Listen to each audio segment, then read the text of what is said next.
पुढचं उदाहरण घेऊया। 8वं उदाहरण। एका धातूच्या शंकूच्या पायाचा व्यास 2 सेमी व उंची 10 सेमी आहे असे 900 शंकू वितळवून त्यापासून 10 सेमी त्रिज्येची एक वृत्तचिती तयार केली असता तयार झालेल्या वृत्तचितीची उंची किती? आता या ठिकाणी शंकूच्या आकाराचे म्हणजे 10 सेमी उंची आणि 2 सेमी व्यास अशा मापाचे शंकू आहेत। हा शंकू आहे, उंची 10 सेमी ही उंची आहे, ही 10 सेमी आहे आणि व्यास 1 सेमी आहे, म्हणजे हा व्यास 1 सेमी आहे, सॉरी 2 सेमी आहे आणि त्रिज्या r बरोबर 1 सेमी येईल। व्यास 2 सेमी आहे, त्रिज्या 1 सेमी असे 900 शंकू वितळवले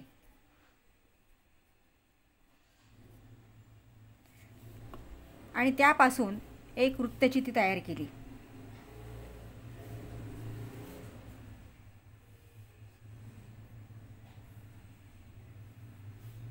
त्या वृत्तचितीची त्रिज्या 10 सेमी आहे, r बरोबर 10 सेमी। तर याची उंची आपल्याला विचारलेली आहे। तर इथं शंकूचं घनफळ आपल्याला काढायचं आहे। शंकूच्या घनफळाचं सूत्र आहे 1/3 पाय r वर्ग h आणि असे 900 शंकू वितळवलेत, म्हणजे त्या घनफळाला 900 ने आपण गुणलं म्हणजे 900 शंकूंचं घनफळ आपण काढलं तर तेवढंच घनफळ या वृत्तचितीचं आहे आणि म्हणून त्या किमतीवरनं आपल्याला इथं h काढता येणार आहे। मग 900 शंकूंचे घनफळ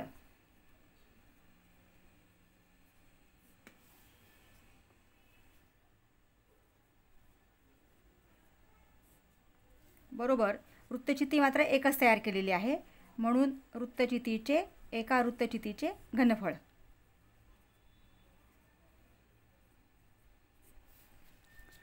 (900) गुणिले शंकूचं घनफळ आहे 1/3 गुणिले पाय r वर्ग h आणि वृत्तचितीचं घनफळ आहे पाय r वर्ग h। हा पाय इथं आपण कॅन्सल करूया, कारण हा इकडे आला की तो भागिले होणारच आहे। 3 ने आपण भाग देऊया, 3 × 3 इथं 3 × 3 3 × 9 0 म्हणजे 300 गुणिले शंकूची त्रिज्या आहे 1 सेमी। इथं r आपल्याला कॅन्सल करता येणार नाही, कारण इथं त्रिज्या 1 सेमी आहे, इथं 10 सेमी आहे, म्हणून r वर्ग इथं आपण घालवू शकत नाही।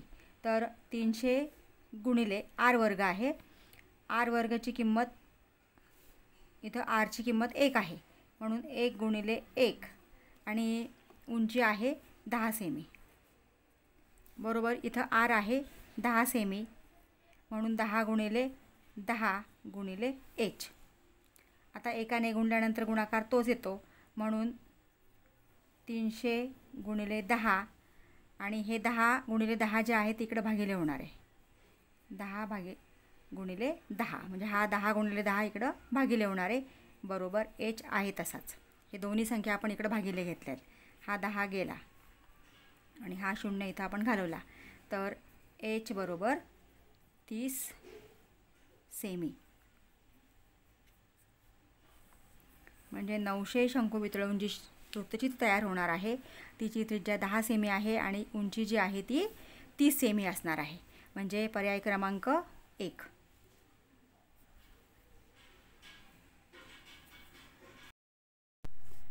पुढचं उदाहरण घेऊया। एका पोकळ रोलरच्या बाहेरच्या भागाचा परिघ 440 सेमी असून त्याची रुंदी 63 सेमी आहे। जर तो रोलर 4 सेमी जाडीच्या लोखंडाचा असेल तर त्यातील लोखंडाचे घनफळ किती? आता हा पोकळ रोलर आहे आणि इथं हा बाहेरचा परीघ आहे, हा परीघ 440 सेमी दिलेला आहे आणि हा रोलर 4 सेमी जाडीचा आहे, म्हणून त्या ठिकाणी एक आतला एक भाग असणार आहे परीघाचा आणि बाहेरचा एक भाग असणार आहे.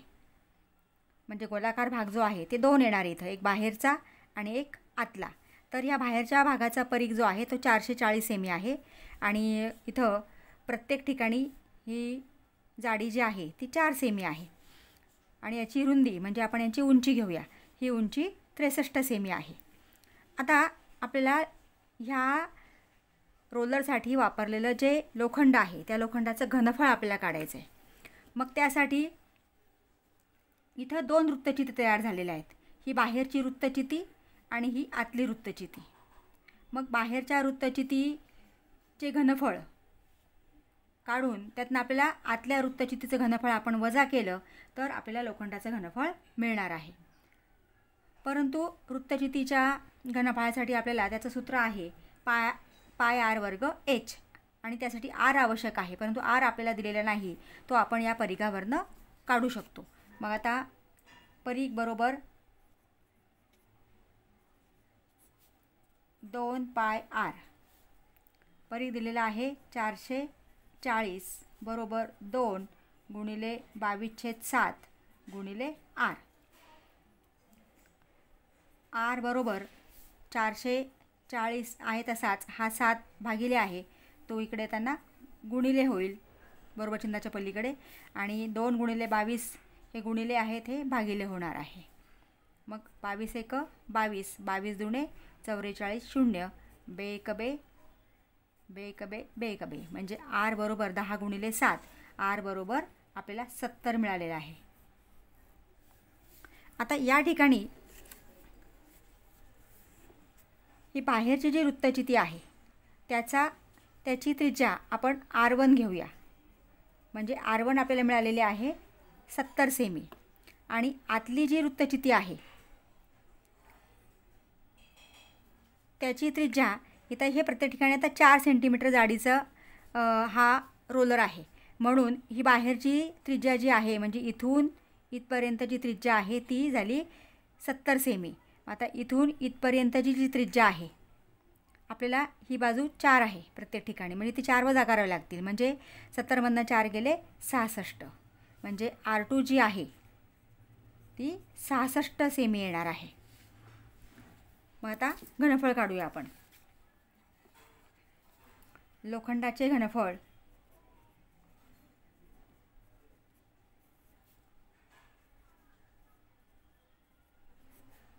बरोबर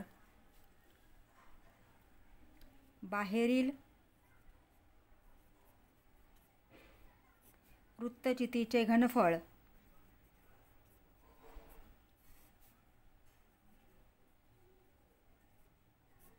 वजा आतील वृत्तचितीचे घनफळ.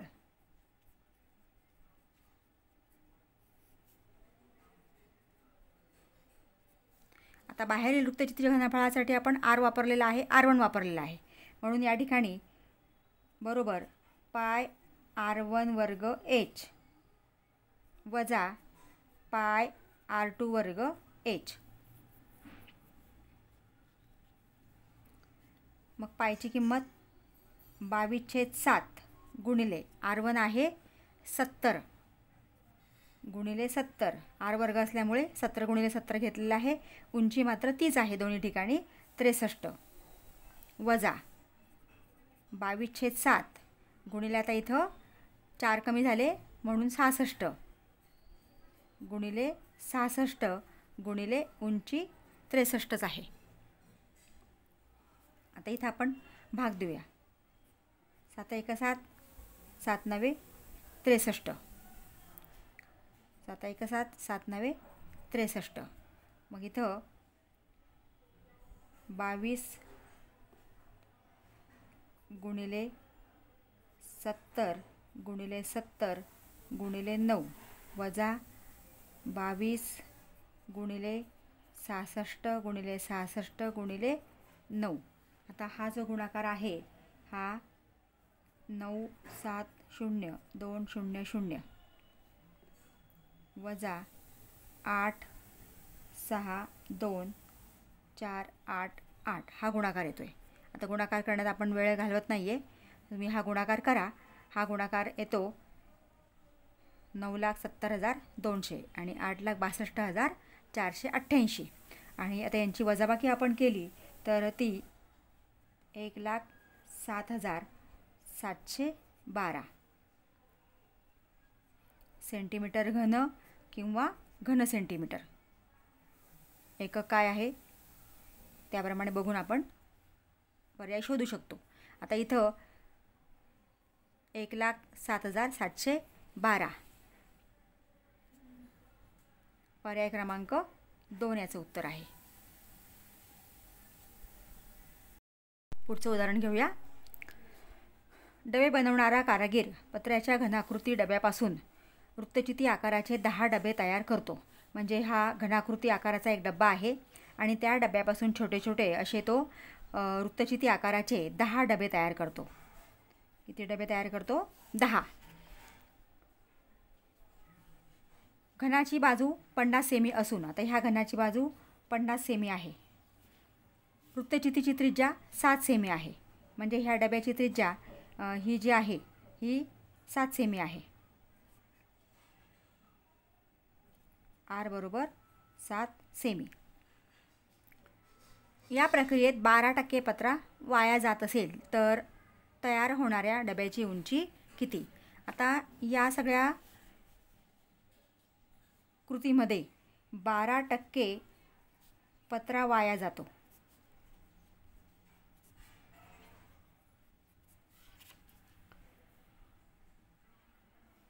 मग म्हणजे 100मधनं 12 गेले.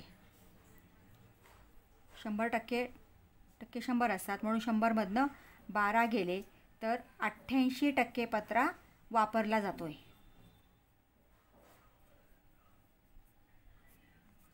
12% वाया जातो आणि 88% पत्रा वापरला जातोय आणि त्या पत्र्यापासून मग 10 डबे तयार केले जात आहेत.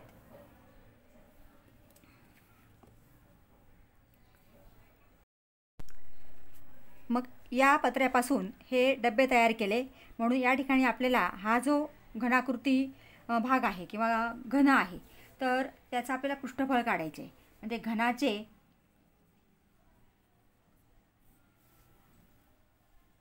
एकूण पृष्ठफळ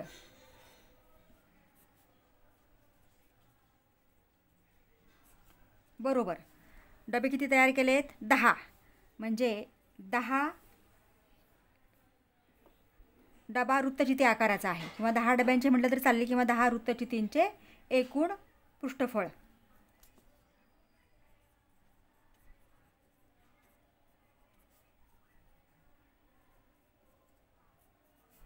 एकूण पृष्ठफळ.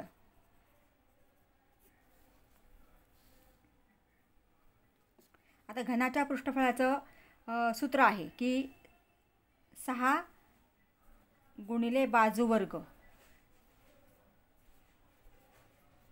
आणि यातला 88% पत्रा वापरला जातोय म्हणून 88/100 पूर्ण पत्रा वापरला जात नाही म्हणून 88/100 बरोबर 10 डबे तयार करतायत म्हणून 10 गुणिले वृत्तचितीचं एकूण पृष्ठफळाचं सूत्र आहे 10 गुणिले 2 पाय R कंसात R अधिक H.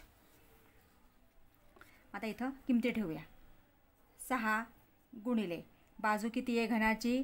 50 म्हणून 50चा वर्ग गुणिले 88/100 बरोबर 10 गुणिले 2 गुणिले पाय 22/7 गुणिले R वृत्तचितीची त्रिज्या आहे 7 कंसात 7 अधिक H. कारण आपल्याला या डब्याची उंची विचारलेली आहे. जे डबे तयार होणार आहेत त्या डब्याची उंची किती आहे? मग आता या ठिकाणी 6 गुणिले 50चा वर्ग म्हणजे 50 गुणिले 50 गुणिले 88/100 बरोबर हा हा 7 कॅन्सल करूया. मग 10 गुणिले 22 दुणे 44 गुणिले 7 अधिक h. आता इथं आपण जिथं भाग जातोय तिथं भाग देऊया. 50 एका 50, 50 दुणे 100 आणि बे एक बे, बेचोकाट बेचोकाट. म्हणजे इथं वरती इथं काय राहिलं आहे बघा, 6 गुणिले 50 गुणिले हा 44 राहिला आहे. 6 गुणिले 50 गुणिले 44 छेदस्थानी काहीच नाही, बरोबर 10 गुणिले 44 गुणिले 7 अधिक h. हे कंसात टाका कारण इथं मध्ये बेरजेचं चिन्ह आहे. मग आता आपल्याला 7 अधिक एचची किंमत काढायची, म्हणून हा 7 अधिक एच आपण इकडे ठेवूया आणि 10 आणि 44 इकडं भागिले होणार आहे. म्हणून 6 गुणिले 50 गुणिले 44 भागिले 10 गुणिले 44 बरोबर 7 अधिक एच. हा 44 आपण कॅन्सल केला, हा 0 आपण कॅन्सल केला. म्हणजे या ठिकाणी 6 पंचे 30 बरोबर 6 पंचे 30 बरोबर 7 अधिक एच.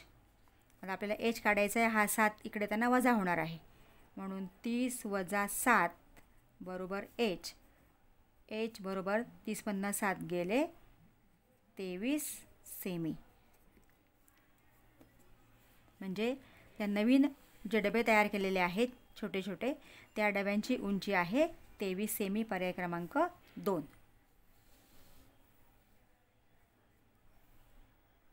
पुढचे गणित घेऊया. एका इष्टिकाचिती आकाराच्या बॉक्सची लांबी 60 सेमी, रुंदी 18 सेमी व उंची 15 सेमी आहे. या बॉक्समध्ये 6 सेमी बाजू असलेले किती घनाकार बॉक्स मावतील?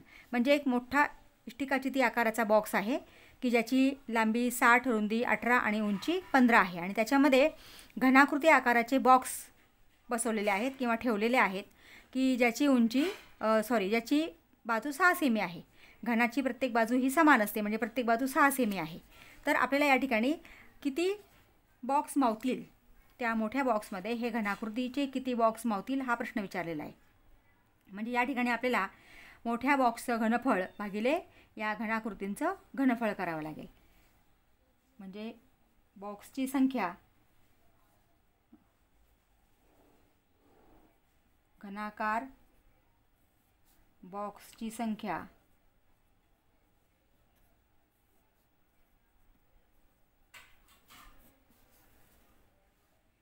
बरोबर इष्टिकाचितीचे घनफळ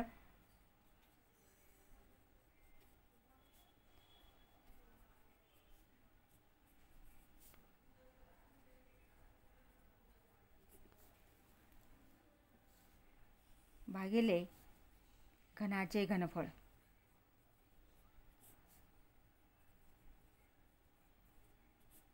आता इष्टिकाचितीच्या घनफळाचं सूत्र आहे एल गुणिले बी गुणिले एच आणि घनाचं घनफळाचं सूत्र आहे बाजू घन.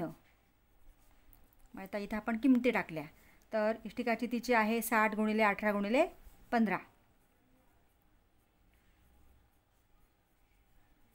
आणि घनाची बाजू आहे 6 सेमी, म्हणून 6चा घन. आता इथं 60 गुणिले 18 गुणिले 15 आणि 6चा घन आहे, म्हणून आपण गुणाकारात लिहून घेऊया 6 गुणिले 6 गुणिले 6.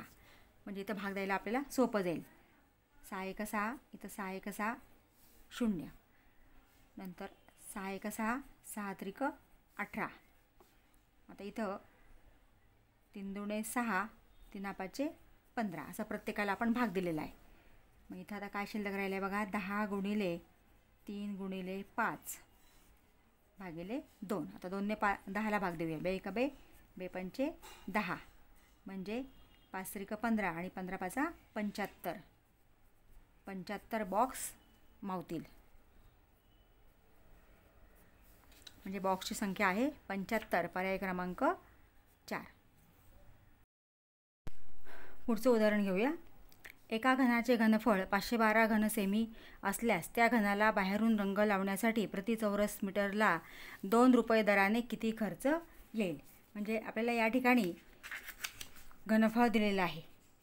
घनाचे घनफळ काय सूत्र आहे. घनाचे घनफळ बरोबर बाजू घन.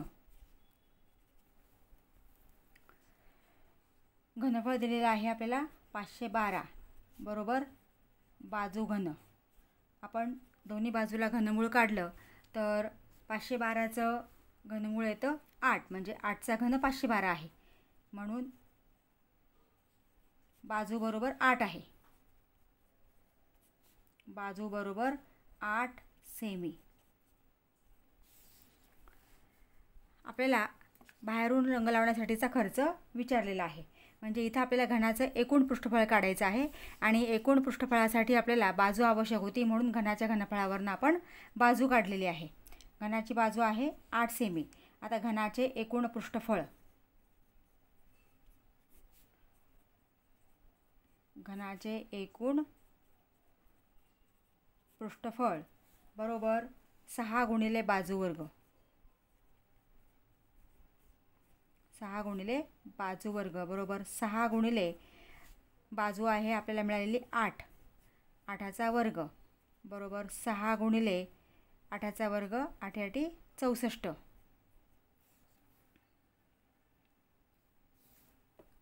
आता 6 चौक 24, चाले 2, 6 6 36 आणि 2 38, म्हणजे 384 चौरस सेमी हे मिळालेलं आहे आपल्याला घनाचे एकूण पृष्ठफळ. आता खर्च आहे 2 रुपये चौरस सेमीला. म्हणजे खर्च बरोबर 384 गुणिले 2. 2 चौक 8, 2 8 16, हातच्याला 1, 2 त्रिक 6 आणि 1 7, म्हणजे 768 रुपये खर्च येईल. बघूयात आपण पर्याय क्रमांक किती आहे. 768. पर्याय क्रमांक 2. पुढचं गणित घेऊया. दंडगोलाचे एकूण पृष्ठफळ व गोलाचे पृष्ठफळ समान होण्यासाठी पुढीलपैकी कोणती अट द्यायला हवी. आता गोलाचा व्यास व दंडगोलाची त्रिज्या समान हवी. आता आपण सोडवूया इथे हे.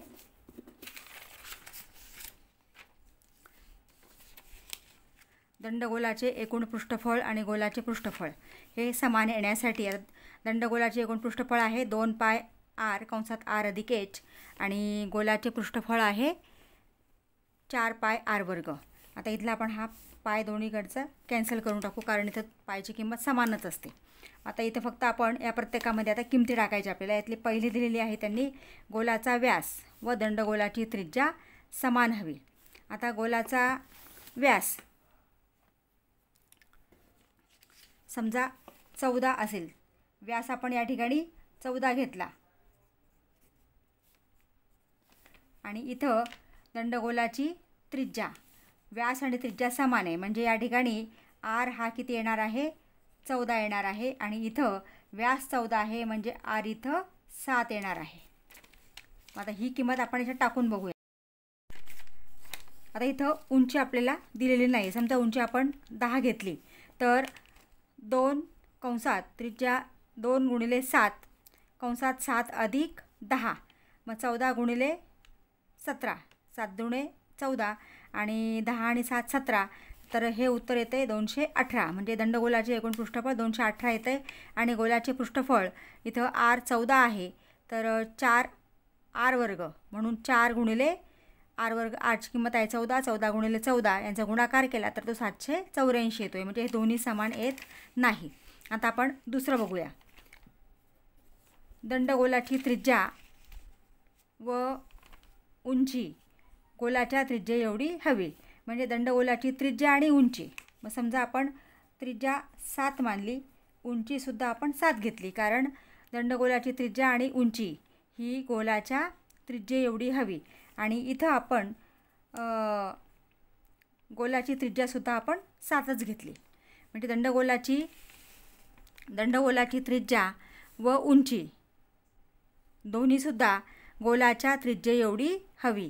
जर तिन्ही समान असतील म्हणजे दंडगोलाची त्रिज्या आणि उंची आणि गोलाची त्रिज्या हे तिन्ही समान असतील तर या ठिकाणी आपण आता किंमत टाकून बघूया. 2r म्हणजे 7 कंसात r अधिक h म्हणजे 7 अधिक 7 आणि इथं 4 गुणिले 7 गुणिले 7 मग 7 दुणे 14 गुणिले 7 आणि 7 14 आणि इथं 4 गुणिले 7 7 49 म्हणजे 14 गुणिले 14 196 आणि 4 9 36 हा 4 3 4 4 16 आणि 3 19 म्हणजे 196 दोन्ही समान आले. म्हणजे ज्या वेळेस दंडगोलाची त्रिज्या व उंची गोलाच्या त्रिज्ये एवढी असेल तेव्हाच फक्त दोघांचं पृष्ठफळ हे समान होणार आहे.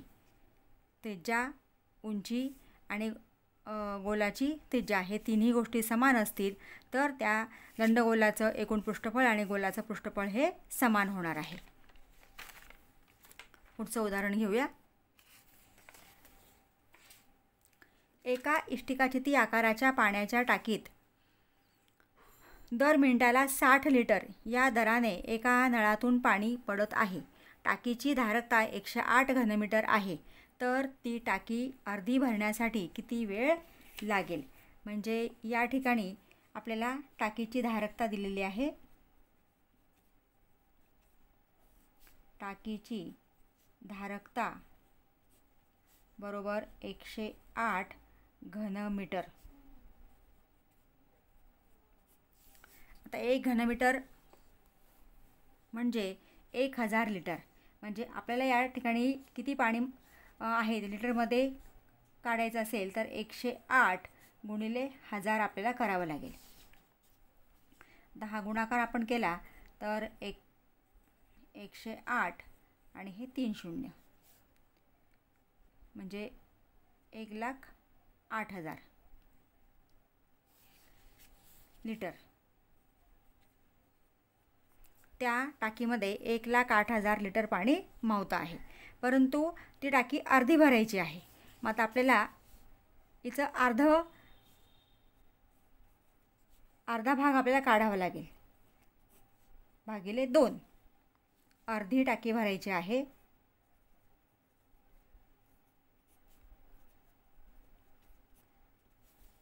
म्हणून टाकीची धारकता आहे 1,08,000 लिटर.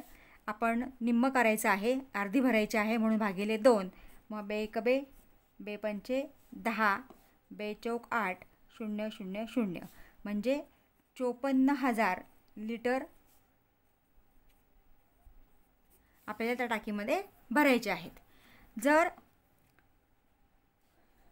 टाकीत दर मिनिटाला 60 लिटर या दराने